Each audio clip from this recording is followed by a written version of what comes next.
Welcome back to this episode of Cinemax, but after 11:30 p.m. on a Friday, so you know it's dirty. When we last left off, Doug was about to tell a very juicy dating story. I was. Please proceed. Okay, so I was with this girl. We were, she was supposed to go home for the night. We lived in two different, let's say very different locales. And the only place we could meet was in the city, because we were teenagers and, like, well, neither of us could drive, and whatever. So we meet up, and one night she goes, hey, let's go hang out in the park for a bit. And I'm thinking, okay, but don't you have to go home? Don't you have, like, a person waiting for you, or, like, you gotta catch a subway or something? She's like, no, it's okay. I'm like, all right, cool. Get to hang out with a cute lady. And we're hanging out in Central Park, because it's just like, oh, it's a place to go in the city that at the time I thought, well, I won't get stabbed here. Boy, was I wrong, because yes, you will. In Central Park after dark, even at the time when New York was already pretty gentrified. Don't go into Central Park after dark, kids. Okay. Just be careful if you live in the New York metro area. But I'm sure you already know that if you live there, so don't worry about it. Excuse me. Anyway, so we're in the park for a while, and we're just hanging out and having a good time. And at some point, I get a call on my cell phone. This is pre-smartphone, so like no, okay, not getting messages right. or whatever. Straight to phone call. Straight to phone call. And it's my mom. And I'm like, hey, what's going on, Mom? And she says, hey, are you with so and so? And I'm going, yeah, she's right here with me. And she goes, okay, she needs to go home. Her parents called. So basically her parents freaked out, or like, I think more accurately, her mom freaked out, and called, I think called the head of the studio where we were dancing. I can't remember. But basically contacted some kind of intermediary, and they were like, oh yeah, I feel like they probably went off here. And she freaked out. Her face turned white.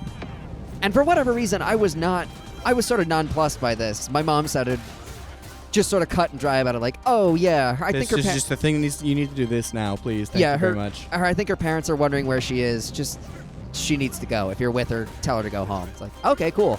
So she went home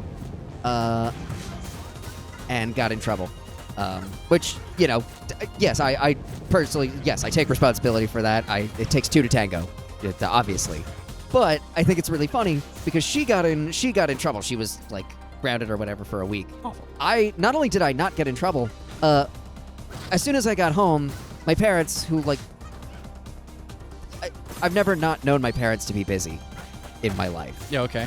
It's like weekends, they work. Weekdays, they work. It's just what they've always done when you're... my parents are basically freelance musicians. That's just the life that you get used to. Sure.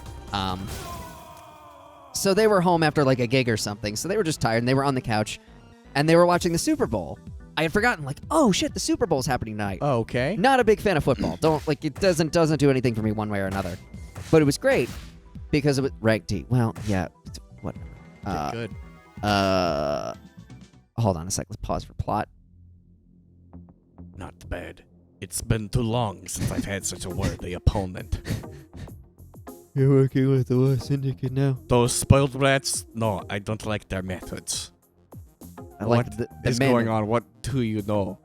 Well, since their father, Mr. X, the twins have been obsessed with... They developed a machine to control people's minds through sound waves. Those speakers in the sewers! Yes, they planted devices all over the city. And they're planning to broadcast their mind-controlling music.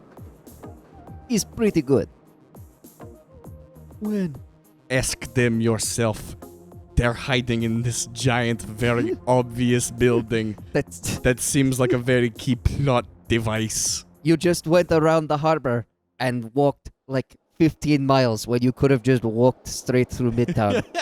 Straight through Midtown. No, if you look at the map. That's where it is. No, yeah. That's where we're going. Where we did you just start? went all the way around. You started at 1? Yeah. Yeah. We just like fish hooked around. Oh yes. So got home, the Super Bowl was on. Right. And it was the Patriots versus the Giants.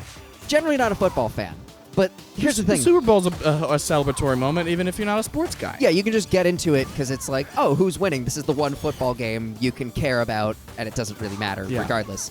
But I really cared about it because it's, look, if you're from New Jersey, the New York Giants are your team because, fun fact, most of the New York teams actually play in the Meadowlands in New Jersey, which is actually not far from where I grew up. So it's like, okay, cool, home team. And even better, they're playing the Patriots, and man. And no one ever has liked the Patriots. We didn't then. I mean, I still don't really care for them now, but they're the opposite of the underdog.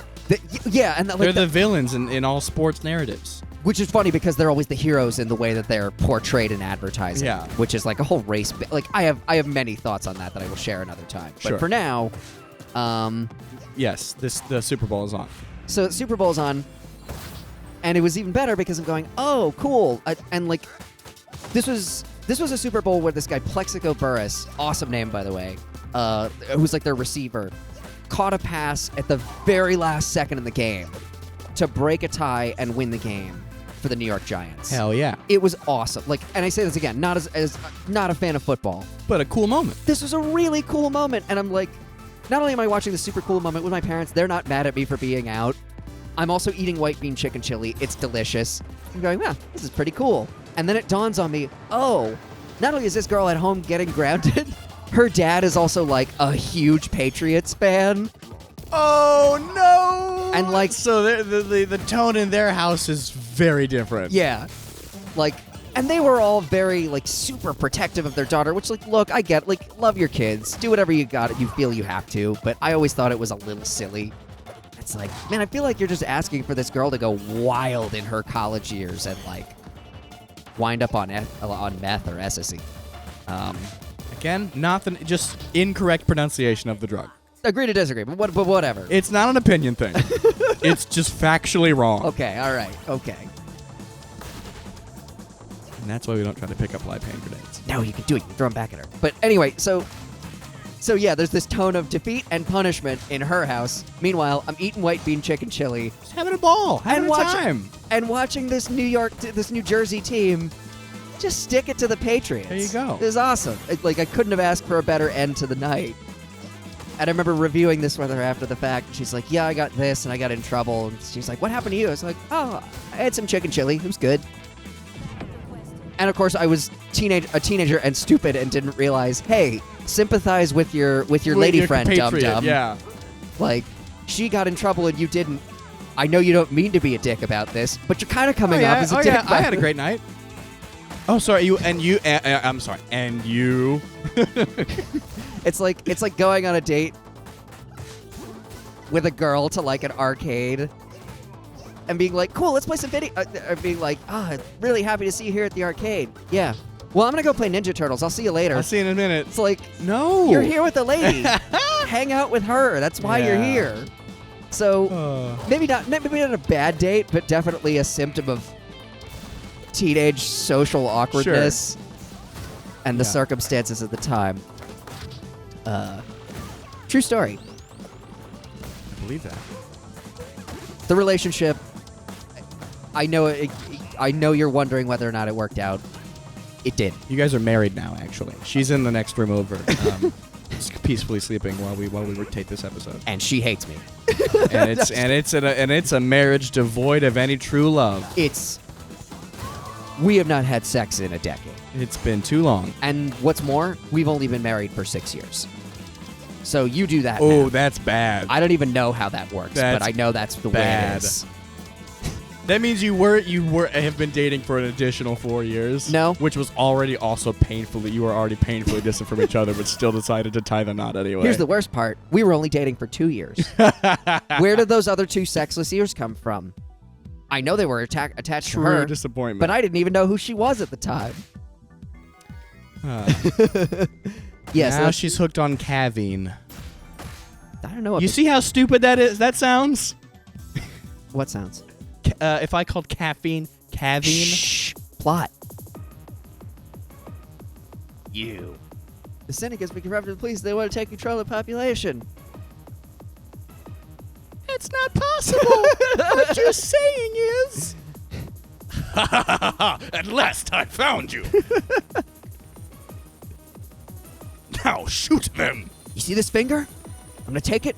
What are you doing? There are civilians on this train. Hold your fire. That's an order. An order. I don't take orders from anyone. I give them Die! to the Burger King. He gives me burgers. And now you must go to the art gallery. Yeah. That follows. Now I think we were talking about this before, but this is probably my favorite level in this entire game Oh, this is the best one. because it is colorful. As and someone who has only so far only ever watched this game, best level. it's so cool, and the music slaps so hard. Wait for it. We'll let Post Doug turn the section up. Wait for it. This is the drop? Yes. Oh, Great. yeah. So good. So awesome. Those 64th notes on a MIDI controller. Wicked. So good. And some great early 2000s sounding, dance house music. It's so good. I've actually been getting into build-ups lately Oh, hell yeah. and integrating them with.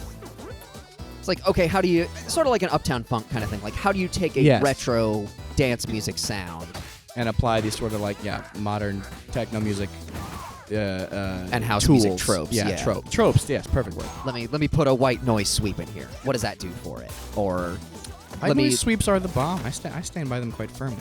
I think a sweep going into a cymbal crash is kind of because here's the thing I've noticed with most dance music, especially things like ABBA, like Eurodance music, there are almost no cymbals, and I think it's because in those days I think it was because of dynamic range, and it was just easier to keep a song at a certain volume if you didn't have cymbals because they're huge in the mix. But I think also.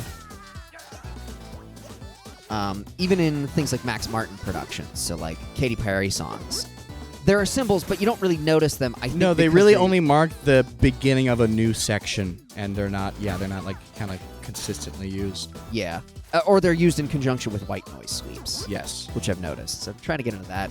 I learned how to do in Pro Tools. It's like as hilarious as that is, because Pro Tools is not the most intuitive program for doing this stuff. But I figured out how to make the rising sound wave, the rising siren. Yeah, sounds really cool. Just look at this screen. Look at this beautiful screen. Look so at that. colorful. Look at that. So Look at that lush. art. Look at those hand grenades. Just the beauty of doing a whole, playing a fantastic beat 'em up game on a screen that is bright pink and has the word love in the middle of it. Oh yeah, I never noticed that.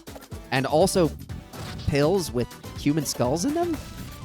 Oh yeah, Deep, dude. A grenade with hearts in it on a screen where you throw grenades.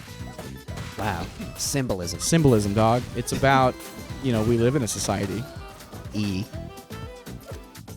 Although, do we still live in a society? As of this recording, questionable. A strong maybe. We live in a society.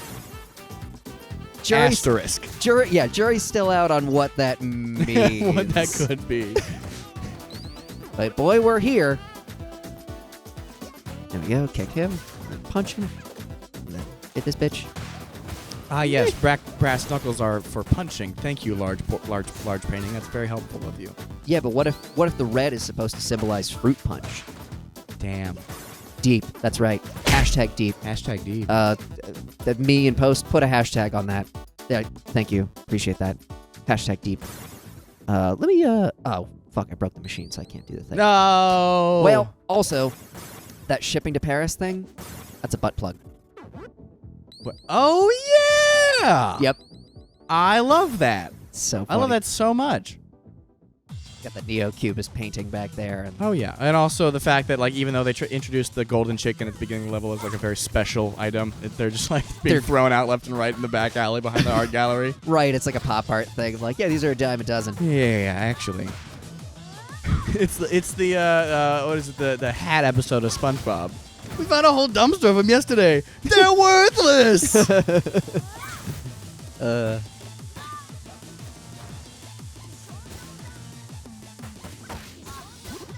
Now, the gallery system is supposed to be pretty... In real life, It's stupid. It's not great. It's like the speculative pricing on art is ridiculous. Unless you're talking about something like an original Van Gogh, I guess. It's like, well, this is one of a kind. If it's verifiably, like old It's never going to be made again. and important, yeah. It's relevant because of the history that comes with it. Right, no, but in terms of like new artists, that's like, oh, this painting's $10 million is basically because like a group of people decided it was worth $10 million. I took a shit on a brick and then let it out in the sun for 2 days. $8 million. Yeah, sure. Which is what that whole banana stunt was about. It's just like, Oh, yeah.